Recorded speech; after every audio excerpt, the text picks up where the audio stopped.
कोणाला काढू नका बरं.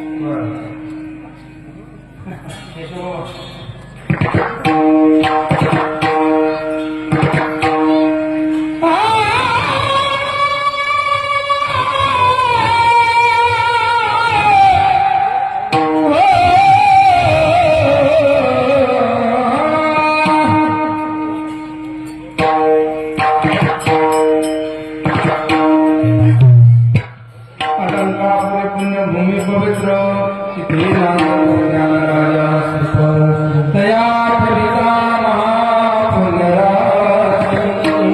नमस्कार माझा श्री सद्गुरु ज्ञानेश्वरा पुंडलिक वरदारी ठोर श्री ज्ञानदेव सभा भगवान मार्गड महादेव भगवान की जय.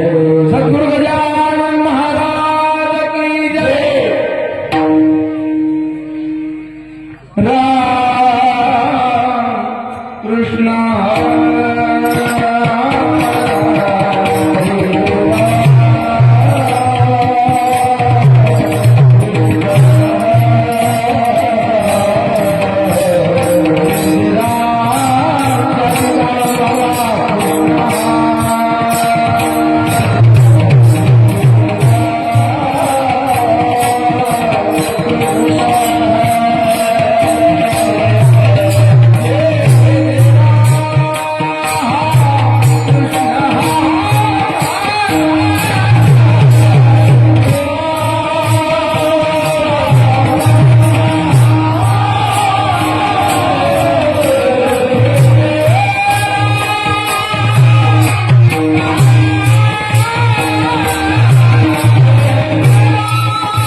हरे राम कृष्ण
हा त्रिभुवनी उदा हो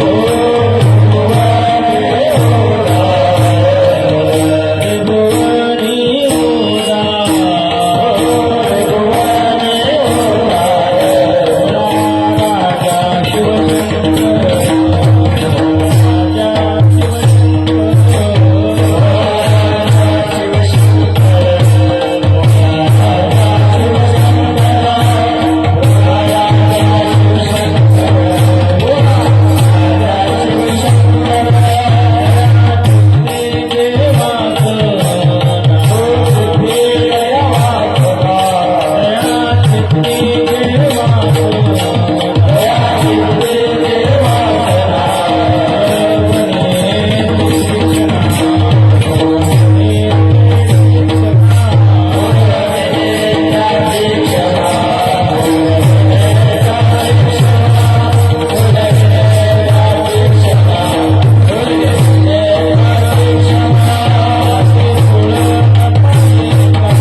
राजा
हरिभक्तपरायण गायन कोकिळा भरत महाराज पेंबोरीकर आणि त्यांना साथ संगत करतील हरिभक्तपरायण दिलीप महाराज कळबांडे कोकणगाव.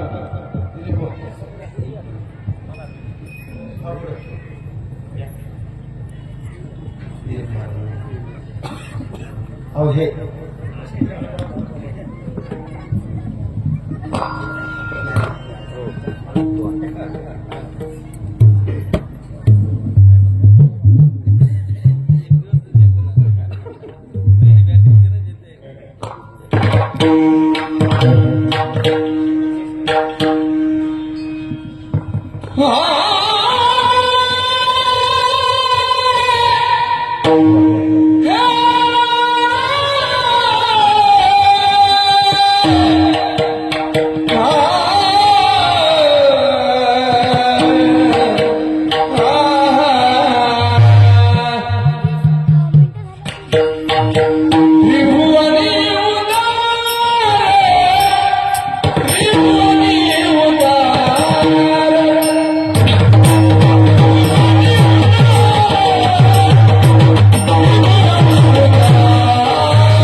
शिवशंकर भोळा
त्रिभुवनी उदार भोळा राजा श्री शंकर जया चित्ती जे वासना पुरवणे ती चिक्षणा याती कुळ न पाहे काही याती कुळ न पाहे काही वास कैलास इत्यादी जया चित्ती जे वासना पुरवणे त्या चिक्षणा एका जनार्दनी सोपे शिवनाम पवित्र जपे जया चित्ती जे वासना पुरवणे त्या शिक्षणा तुम्ही विश्वनाथ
विश्वनाथ दीनरंकनियनाथ कृपा कराल ते थोडी पाया पडिलो बराडी प्रमाणं भवाब्दमामकानां नितंब कराभ्यां धृतो येन तस्मात् वेदातुर्वसत्ते धृतो नाभिकोश परब्रह्मलिंगं वदित्वा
त्यांच्या कृपादाने कथेचा विस्तारो बाबाजी सद्गुरु दास कलावज्ञ ज्योधरार्थावतारं कलांकं तेजोदिका मोदिवक्त्रं खलानिशवादा पुनदार दक्षं समाधिस्थमूर्तिं भजे ज्ञानदेवमाज्ञानतिमिरान्धस्य ज्ञानाञ्जनशलाकया चक्षुरुन्मीलितं येन तस्मै श्रीगुरुवे नमः। गुरुर्ब्रह्मा गुरुर्विष्णु गुरुर्देवो महेश्वरः गुरु साक्षात् परब्रह्म तस्मै श्री गुरुवे नमः। तव तत्त्वं न जानामि कीदृशोऽसि महेश्वर यादृशोऽसि महादेव तादृशाय नमो नमः। श्मशाने क्रीडा स्मररपेशाचा सचरा चिताभस्मालेप स्रगतिमुकुरोटी परिकर अमङ्गलीशीलं तव भवतु नामैवमखिलं तथापि स्मर्तुं वरद परमं मङ्गलमसि। महेशांना करो देवो महिम्नना परास्तुती आघोरांना परो मंत्रो नास्ति तत्वं गुरुपदं विठारा।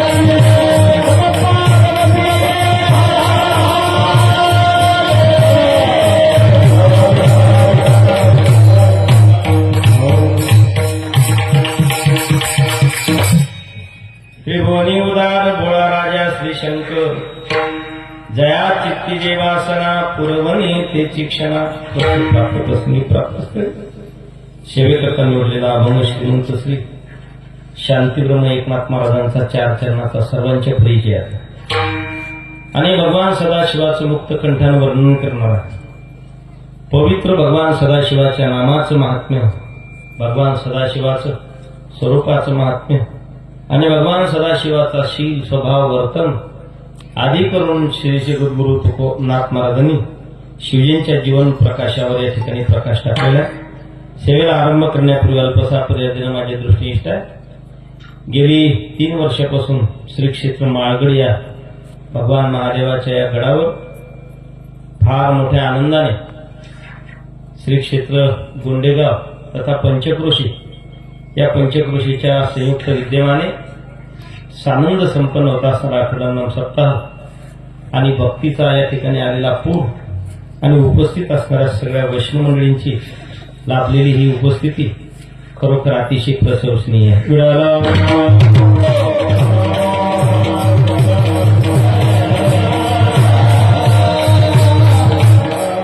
इथं आल्यानंतर असं वाटत नाही की 3 वर्षापासूनच सप्ताह असेल, इथं आल्यानंतर असं वाटतं की शेकडो वर्षापासून इथे भगवान सदाशिव नांदतात आणि शेकडो वर्षाची ही परंपरा। 1-2 वर्षाने चैतन्य येत नसतं, विकास येईल।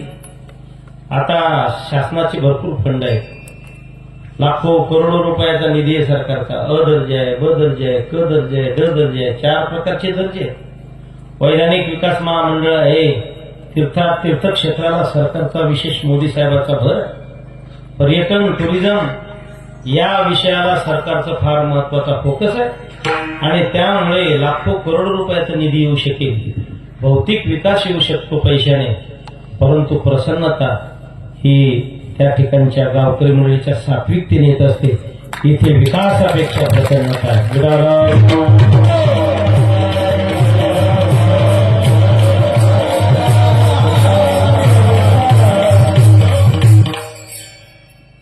आपल्या जिल्ह्यामध्ये लाखो लोक जेवतील असे सभा मंडप आहेत, ओस पडलेले आहेत. लोक मूग वाळू घालतात, कोणी भुईमुगाच्या शेंगा वाळू घालते, कोणी वाळवून वाळू घालते, कोणी बाया कुरड्या त्याच्यात करायला नेतात, काही शेळ्या मेंढ्या बांधतात त्याच्यात, काहीचे लग्न कार्य कुंकवाचे मंगल कार्यालय केले. अरे एवढ्या लोकांची करोडो रुपयांची निवासस्थानं त्या ठिकाणी ओस पडली, थोडंही तिथं करमत नाही. तिथं अगदी छोटंसं स्वरूप भगवान सदाशिवाचं मंदिर, पण इथून कोण्याच माणसाला घरी जावं वाटत नाही, इतकी प्रसन्नता आहे म्हणावं. अर्थात जिथे देव बसतो त्या ठिकाणी शांती, प्रसन्नता, ही आगळिकता, हे वैभव. कारण इथं काही लहान मनुष्य सामान्य भगवान नाही, कैलाशीचा राजा आहे. आणि त्या कैलाशीच्या राजाचा हा गड आहे. याला आपण माळ म्हटला, पण माळ भक्तीने फुलवणारे अनेक लोक होऊन गेले. जगद्गुरु तुकोबरांनी भंडाऱ्या माळाला सुद्धा भक्तीने नाहून काढलं होतं. आणि आजही लोक त्या भंडाऱ्या माळावर दर्शनाला जातात. जिथून महाराज स्वराज्याची उधळण झाली भंडाऱ्याची, तो भंडारा माळ आजही भक्तीची साक्ष देतो. त्या माळानंतर भक्तीची साक्ष देणारा आमचा गोंडेगावचा हा महादेवाचा माळ आहे.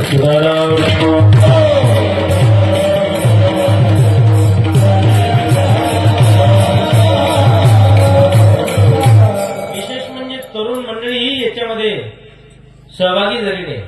वयोवृद्ध माणसाने प्रसन्नता येत नसते. वयोवृद्ध माणसाला आली तर बेजारी येईल, पण प्रसन्नता येत नाही. खाली बसताना जसं काय हेलिकॉप्टर बसा लागलं, लँड होताना ह्यो पाय टेकून अरे बापा बापा बापा बापा, उठताना बी ना रे बापा बापा. बैल उठताना जेवढा बेजार होत नाही, बसताना जेवढा बेजार होत नाही, तेवढे म्हातारी माणसं आहे. इथे तरुणाईचा सुद्धा शिरकाव असल्याने इथली प्रसन्नता वेगळी आहे. ज्यावेळेस आम्ही आल्याबरोबर मंदिरात गेलो, आरती समाप्त झालेली होती, पण आरती समाप्त होऊनही भक्ताची आर्तता संपली नव्हती. तिला आरती म्हणतात.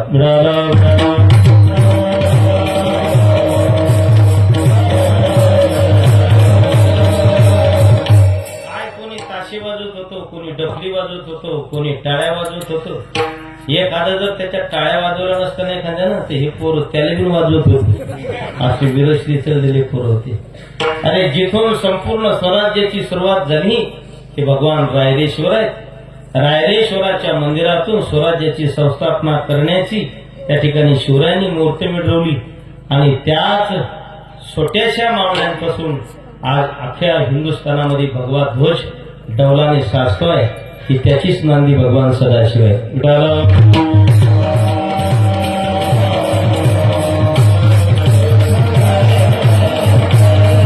भगवान सदाशिव नुसतं भोळं दैवत नाही. भगवान सदाशिव महाराष्ट्राचं शस्त्र आहे. भगवान सदाशिव महाराष्ट्राची अस्मिता आहे. भगवान सदाशिव महाराष्ट्राची उपासना आहे. भगवान सदाशिव या विश्वाची पहिचान आहे. आणि म्हणून तर आमच्या देवाचं नाव विश्वनाथ आहे. या भारत देशाला ओळखलं जातं दादा ते विश्वनाथामुळे. या भारत देशाच्या स्वराज्याला ओळखलं जातं ते रायरेश्वरामुळे. या भारत देशाचं शस्त्र भगवान सदाशिव आहे. यवनांच्या फौजा यायच्या, गनिमांच्या फौजा यायच्या. कोणाजवळ तोफा असायच्या, कोणाजवळ शस्त्र असायची, कोणाजवळ भाले असायचे. आधुनिक शस्त्र साठा त्यांच्याकडे होता. आमच्या मावळ्याकडे फक्त एकच जयघोष होता. आमच्या मावळ्यांनी माळावरचे दगड घ्यावे आणि हर हर महादेव म्हणावा. महाराज एका शस्त्राने एक योद्धा घायल होत नव्हता, पण एका दगडाने 10 गणिम त्या ठिकाणी खाल्ल्या पाडले जात होती. ही शक्ती भगवान सदाशिवाची.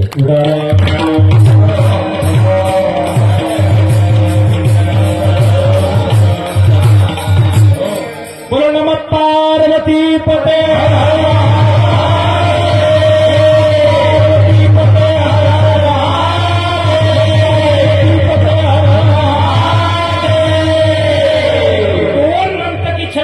शिवाजी महाराजांमुळे गड किल्ले जिंकले गेले, त्याच्यासोबत नाव जोडलं गेलं हर हर महादेव. हर हर महादेवाचा उद्घोष झाल्यानंतर मावळ्यांच्या अंगामध्ये संचार यायचा, मावळ्यांच्या अंगामध्ये स्फुरण चढायचं. आणि मावळे बेताल होऊन बाजी प्रभू देशपांडेची दोन्ही हात कटल्यानंतर हर हर महादेव त्यांच्याकडून लढवत घेत होता. कोण आहे महाराज हात कटल्यानंतर लढणारा? हात कटल्यानंतर तर तुम्हाला आम्हाला टाळ्या वाजवता येत नाही. भवानी तलवार हातामध्ये धारण करून छत्रपती शिवाजी महाराजांनी संपूर्ण विश्व जिंकलं. हे फक्त एका शब्दावर आहे. त्याचं नाव आहे हर हर महादेव. म्हणजे अख्ख्या हिंदुस्थानाचं आधुनिक शस्त्र जर कोणतं आहे तर हर हर महादेव. अजूनही हिंदुस्थान प्रत्येक गोष्टीला पर्याय देऊ शकला, पण हर हर महादेवाला पर्याय देऊ शकला नाही. एवढा आधुनिक काळ पुढे झाला, एवढे संत निघले, एवढे देव निघले, पण त्याला गोंडेगावचा परिसर विकल्प देऊ शकला नाही. गोंडेगावच्या लोकांना यावं लागलं भगवान सदाशिवाकडे, आणि इथं आल्यानंतर सोंगाड्या देवाकडे जाऊन जेवढी प्रसन्नता नाही, इथे आल्यानंतर जेवढा आत्मिक आनंद आहे ना, याला कारण वैदिक उपासना आहे.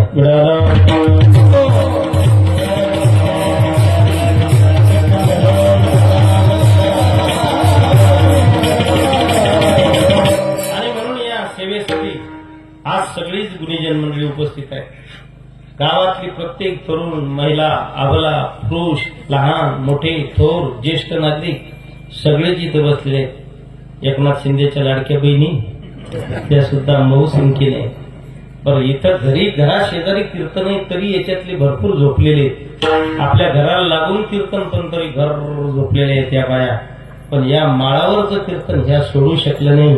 इथे गंगू आहे, इथे संगू आहे, इथे मंगू आहे, यमनी, सुमनी, इंगली, कमली, फार काय सगळं याच्या जांभली सुद्धा येत, की जी कवाच नवऱ्याला तांबे भरून देत नाही, पण ती सुद्धा या माळावर आल्याशिवाय राहिलं नाही. म्हणून या माळ म्हणजे आकर्षण आहे.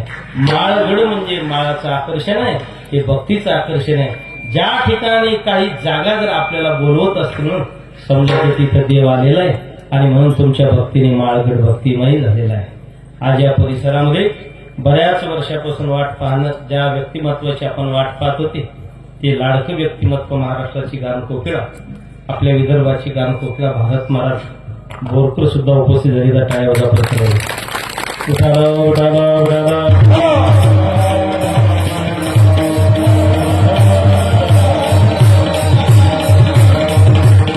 ज्यांच्या रसाळवाणीतून आपण गेली 7 दिवसापासून, अनेक दिवसापासून शिवपुराण कथा श्रवण करत आहे, ते आदरणीय वंदने आमच्या गुरुस्थानी असणारे आमचे ज्येष्ठ मार्गदर्शक वेदांताचार्य गजानन दादा, ते सुद्धा उपस्थित आहे. दिवसभर कथा करायची, संध्याकाळी हजर राहायचं. एक घराणेशाहीचाच मनुष्य करू शकतो. हल्लीच्या काळात सोंगाडे लोक कृष्ण घेऊन फिरणारे, असे पुढं कृष्ण घेऊन फिरतात, पण कृष्णाला बाळ्या करणारे आणि सोंग डोंगण काळे उपरणं घालून गावागाव लुटणारे, आश्रमाच्या नावावर लोकांना लुटणारे सोंगाडे पुष्कळ पाहिले असतील तुम्ही. वारकरी याला म्हणावं जो कथेमध्ये कीर्तनामध्ये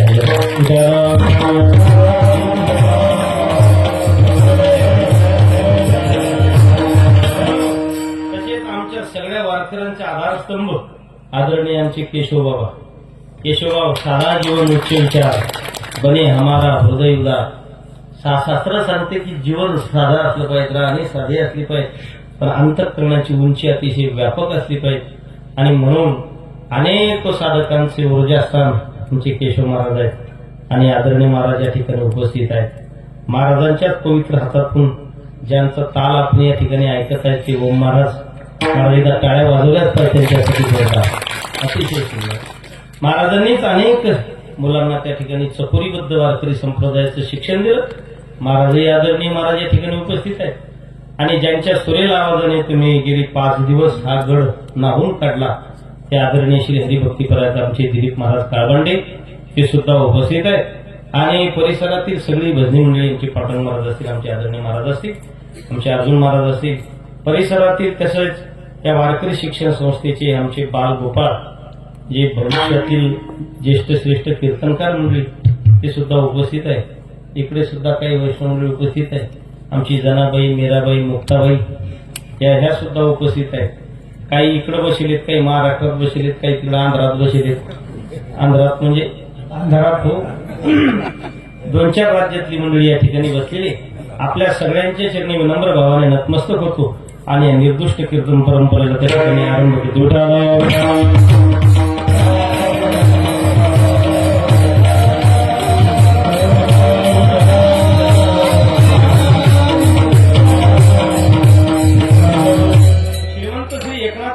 अतिशय सुंदर आणि आजच्या पर्वाला शोभणारा असा हा अभंग सेवेकरता निवडला. श्री जगद्गुरु एकनाथ महाराज भगवान सदाशिवाचं वर्णन करतात. त्रिभुवने उदार भोळा राजा श्री शंकर. त्रिभुवनामध्ये जर उदार कोण असेल तर भगवान सदाशिव आहे, भोळे शंकर आहे. त्यांच्या व्यतिरिक्त या 3 त्रिभुवनामध्ये उदारता दुसऱ्याकडे शोधूनही बघायला मिळणार नाही. असे एकमेव उदार जर कोण असतील तर भगवान महादेव आहेत, सदाशिव आहेत. आणि त्याच महादेवाची नुकतीच शिवरात्र त्या ठिकाणी आपण सांगोपांग पार पडली. शिवरात्र कोणताही उपवास माणूस धरो का न धरो, पण शिवरात्रीचा उपवास मात्र सगळे जण धरतात. शिवरात्रीचा उपवास धरत नाही असं एकही माणूस नाही. सगळ्या धरणं भाग आहे पुन्हा, कारण घरून पण दाब असते. घरून दाब असते की मोठी एकादश आली, ती एकादश नाही पण म्हणतात त्याला एकादश. शिवरात्र आहे ती, तुम्हाला धरावंच लागते उपवास, धरावंच लागते उपवास, धरावंच लागते उपवास. आणि म्हणून सगळ्यांनी अतिशय उपवास, शिवरात्रीचा उपवास धरला, कारण ते पवित्र व्रत आहे. सगळ्या तीर्थामध्ये श्रेष्ठ तीर्थ म्हणजे भगवान सदाशिव आहे, आणि व्रतामध्ये श्रेष्ठ व्रत म्हणजे शिवरात्री. त्या शिवरात्रीचं व्रताची सांगता आपण नुकतीच पार पाडली आहे. असं वाटत नाही की शिवरात्र संपली. आजच्या या भक्तिमय वातावरणाने असं वाटायला लागलं की माझं कीर्तन शिवरात्रीचंच आहे.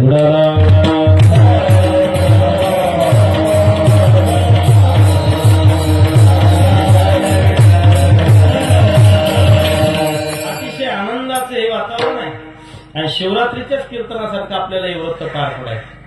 सगळेजण भगवान सदाशिवाची भक्ती करतात. जो कोणी 12 महिने उपवास धरत नाही तो शिवरात्रीचा धरतोच. आणि म्हणून सगळ्यासाठीच त्या शिवरात्रीच्याच दिवशी एक पदार्थ बाहेर येतात. त्या पदार्थाचं नाव असते रताळ. काय असते? रताळ. म्हणजे येडे रताळे सुद्धा उपवास धरतात, म्हणून रताळ बाहेर येतात त्या दिवशी. 12 महिने तुम्ही कोणीही बाजारात हिंडा, रताळू तुम्हाला भेटत नाही. वाशिम मध्ये जा, पुण्याला जा, मुंबईला जा, कलकत्त्याला जा, कोणीही बाजारात तुम्ही काहीही किलोनं रताळा निघत नाहीत. ती शिवरात्रीनेच निघतात की बाबा ही येडे रताळे उपवास धरणार नाहीत, मग काही दुधात भाजून खातील, काही शिरा करून खातील, काहीतरी करून या येड्या रताळ्याला व्रत धरायला लावायचं. असं पवित्र व्रत म्हणजे रताळी व्रत, आपलं शिवरात्रीचं व्रत. आणि आजचा पवित्र पावन सोमवार असल्यामुळे हा आज आपण त्रिभुवनी उदार हा अभंग सेवेकरता निवडलेला आहे. त्रिभुवनी उदार भोळा राजा श्री शंकर. तिने त्रिभुवनामध्ये जर कोण उदार शिरोमणी असेल तर भगवान सदाशिव आहे. तद व्यतिरिक्त कोणी उदार नाही. उदार आपल्याला प्रत्येकाला म्हणून घ्यावंसं वाटते. काही गांधर जरी किलो वर दिले तर माणसं वाटते की आपलं उदारतेची यादीत नाव आलं पाहिजे, परंतु आपली ही दिलेली उपाधी ही कुचकामी आहे. एकनाथ महाराज उदारांची शिरोमणी जर एकनाथ भगवान सदाशिवाला म्हणत असतील तर निश्चितच भगवान सदाशिव त्रिभुवनात उदारच आहेत.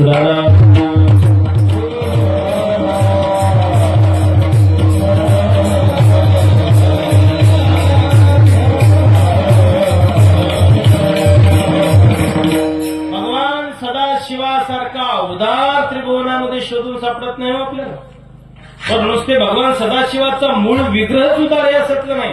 भगवान सदाशिवाने जे जे अवतार धारण केले त्याही अवतारामध्ये आपली उदारतेची झलक भगवान सदाशिवाने सोडली नाही. भगवान सदाशिवाचे अनेक अवतार होऊन गेले महाराज. त्यापैकी सर्वात वारकरी संप्रदायामध्ये ज्येष्ठ संत ज्यांचं नामाविधान घेतले जाते संत शिरोमणी नामदेव ज्ञानोबारायांची गुरु संत निवृत्तीदादा हे किती उदार होते. त्यांच्या उदार करून भगवान सदाशिवाची उदारतेची कल्पना आपल्याला करता येईल.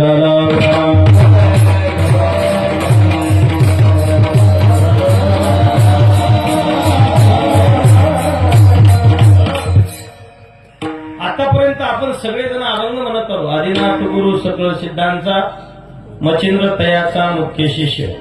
मच्छिंद्राने बोध गोरक्षासी केला, गोरक्ष ओळला गणी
आज काही डबल येणार नाही. योगायोगानं म्हणणारे तरुण येतात, वाजवणारे तरुण आहेत आणि पावल्या खेळणारे सुद्धा तरुण आहेत. आणि म्हणून ऐकणारे जरी म्हातारे असतील तरी तुम्हाला 2 तासापुरतं तरुण व्हावं लागणार आहे.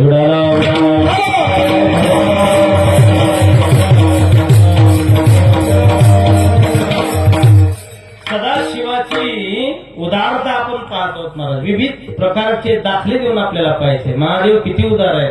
महादेवाचा एक अवतार आहे भगवान निवृत्तीनाथांचा. महाराज वर्णन करतात. सदाशिवाचा अवतार स्वामी निवृत्तीदातार, महाविष्णूचा अवतार सखा माझा ज्ञानेश्वर. सदाशिवाचा अवतार म्हणजे महादेवाचा अवतार म्हणजे निवृत्तीदाता आहे. किती उदार आहे. आपण अभंग म्हणतो महाराज सगळे जणांनी.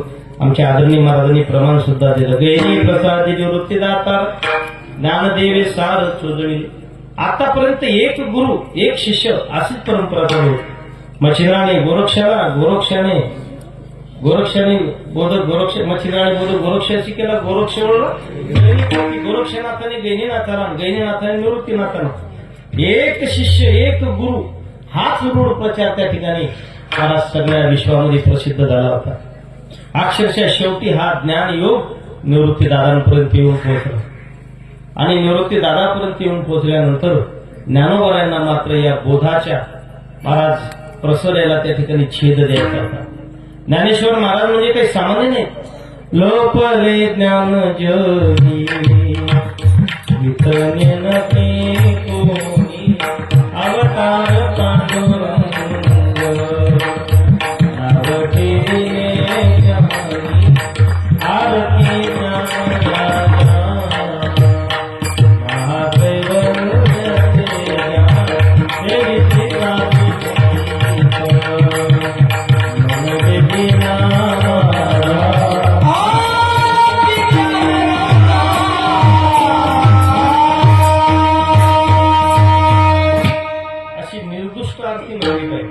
आपण आरत्या सगळ्या म्हणतो पण भूतमांग लागल्यासारखी.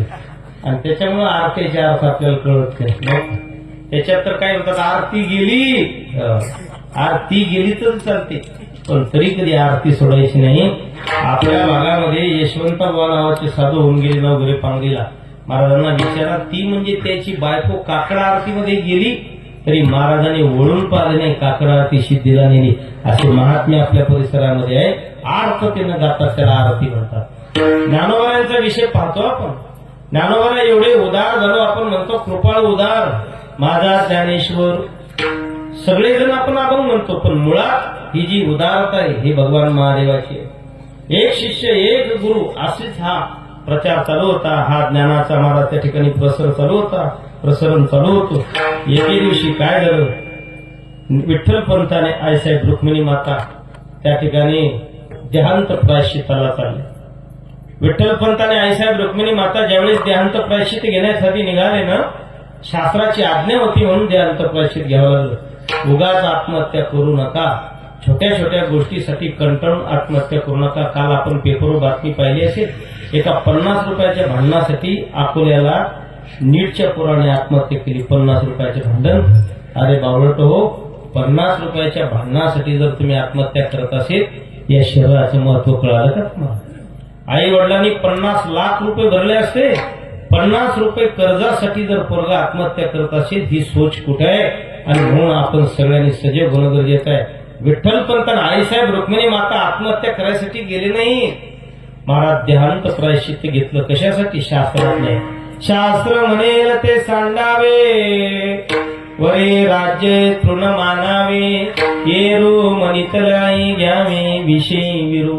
शास्त्र म्हणेल ते सांडावे. शास्त्राची आज्ञा आहे. वेद विहित कर्माचं आचरण करावं. वेद निषिद्ध कर्माचं आचरण काहीही झालं तर करू नये. शास्त्राने सांगितलं सुराम्मम पिबे. दारू पिऊ नये. शास्त्राने सांगितलं ना प्राण गेला तरी पिऊ नये. अजिबात पिऊ नये कारण शास्त्र निषिद्ध कर्म आहे. सुराम्माम पिबेत कलज्जम्माम बक्षेत. शास्त्र सांगते काही झालं तर चालते पण दुसऱ्याचं काळीच खाऊ नये. दुसऱ्याचं मांस खाऊ नये. प्राण गेला तरी चालते पण दुसऱ्या गुरा ढोरांचं प्राण त्या ठिकाणी मांस खाऊ नये.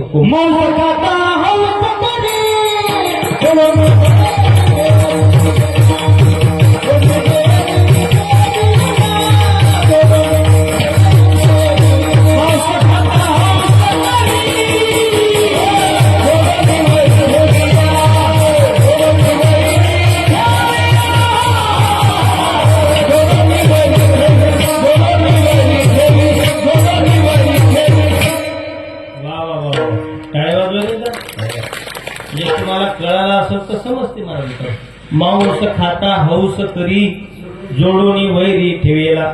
एखाद्या वेळेस एसटी मध्ये काही कारण नसताना तुमची भांडणं होतात. आवाज थोडा मोकळा.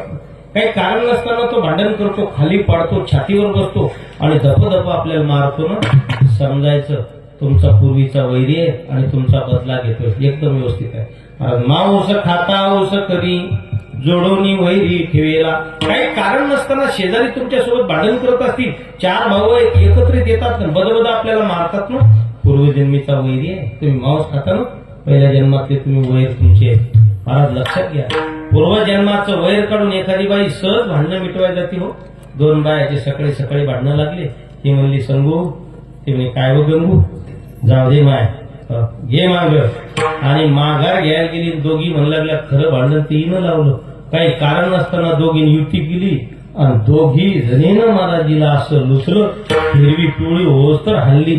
वाशिमच्या सरकारी दवाखान्यात सुद्धा भरती घेतली नाही, अशी बडवली असेल ना, पूर्वजन्मीचं काहीतरी वैर आहे. म्हणतात मांस खाता औस करी जोडोनी वैरी ठेवेला. शास्त्राने सांगितलं मायबाप की मांस खाऊ नये, दारू पिऊ नये, तर हे कर्म करू नये. शास्त्र म्हणेल ते सांडावे, वरी राज्य तृण मानावे, ये रुमनीत नाही घ्यावे विषयी विरू. शास्त्राचाच आदेश आहे. एक गोष्ट सांगू तुम्हाला, आंबे टाकलेला आमचे भारत अण्णाला माहितीये, आंबे टाकलेला एक हजारी महाराज नावाचा साधू आहे. ऐका बरं, ऐका. मी जुन्या संतांचं नसतो सांगत, सध्याच्या संतांची गोष्ट सांगतो. हे सगळे वैष्णव मंडळी लक्षपूर्वक ऐका. एक हजारी महाराज एवढा शरीर विग्रह, कसा हाड दिपाड शरीराचा माणूस नाही, काही नाही, आणि जुना वारकरी माणूस आहे. एके दिवशी काही होऊ नये, पण तशी घटना घडली. सकाळी 4 वाजता मंदिरात पूजा करायला गेले, पाय घसरला आणि धाड दिशी खाली पडले. धाड दिशी खाली पडल्यानंतर महाराज उजवा हात मोडला आणि मग डॉक्टरने तो हात असा गळ्यात बांधून दिला. डॉक्टरने उजवा हात बांधल्यानंतर महादेवाची पूजा बंद झाली आणि नारायण स्वामी महाराजांची पूजा बंद झाली, पांडुरंगाची पूजा बंद झाली.